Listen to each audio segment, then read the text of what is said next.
Hello viewers, আজকে দেখাবো আমি কিভাবে এফএল স্টুডিওতে কাজ করি। এফএল স্টুডিও ওপেন হওয়ার পর ইন্টারফেসটা কিছুটা এরকম দেখতে পাবেন। প্রথমে আমরা পেজ সেটআপ ঠিক করার পরে আপনাদের কিছু প্লাগইনস এর সাথে পরিচয় করিয়ে দেব। স্ক্রিনে যে বোর্ডটি দেখতে পাচ্ছেন এটি মূলত এফএল স্টুডিওর মিক্সার বোর্ড। এটির কাজ হচ্ছে সকল প্লাগইনস এর ব্যালেন্স ঠিক রাখা। আর একটি ছোট ট্যাব দেখতে পাচ্ছেন, এটির নাম হচ্ছে চ্যানেল র্যাক। আমরা সবকিছু পুনরায় একটা একটা অ্যাড করে আপনাদেরকে পরিচিত করে দিব।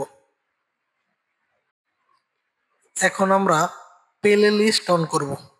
স্ক্রিনে যেটা দেখতে পাচ্ছেন এটা প্লে লিস্ট, নিচেরটা মিক্সার বোর্ড। এরপরে আমরা পিয়ানো রোল ওপেন করব। এটা হচ্ছে পিয়ানো রোল।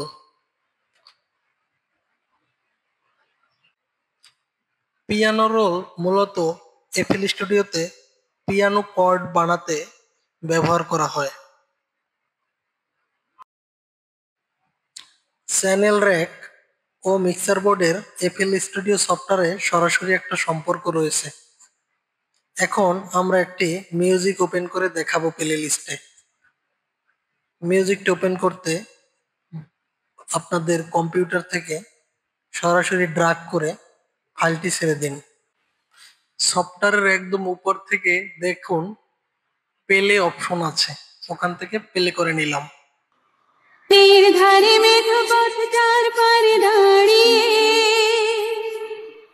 এক মধ্য বয়সী নারী এখনো রয়েছে হাত বাড়িয়ে। এখন আপনাদের আরেকটি নতুন প্লাগইনস এর সাথে পরিচয় করে দেব। সাইট্রাস পিয়ানো একটি, এটার নাম হচ্ছে সাইট্রাস। একটু বাজিয়ে দেখাই আপনাদেরকে।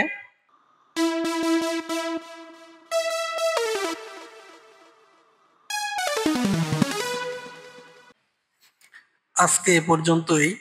পরবর্তী ভিডিওতে অবশ্যই আরো ভালো কিছু দেখানোর চেষ্টা করব। সাথে থাকার জন্য ধন্যবাদ।